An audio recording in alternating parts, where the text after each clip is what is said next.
Bonjour à tous, bonjour à toutes et bienvenue sur ce deuxième épisode basé sur les plantes. Aujourd'hui, je vais vous parler d'une plante particulière qui est l'orchidée.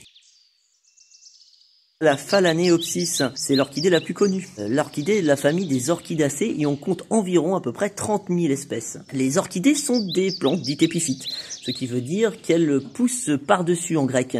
Grâce à leurs racines que l'on voit ici, elles vont pouvoir se nourrir.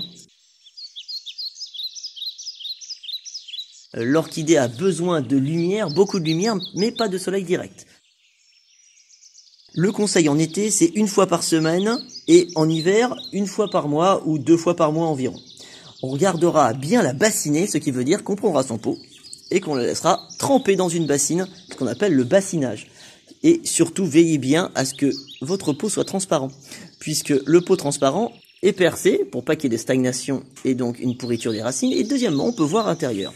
Et ce qui nous dit la bonne santé de la plante. Quand les racines sont vertes comme ici, c'est que la plante est bien réhydratée. Quand elle commence à blanchir, c'est que la racine aérienne commence à sécher et qu'il va falloir la réhumidifier.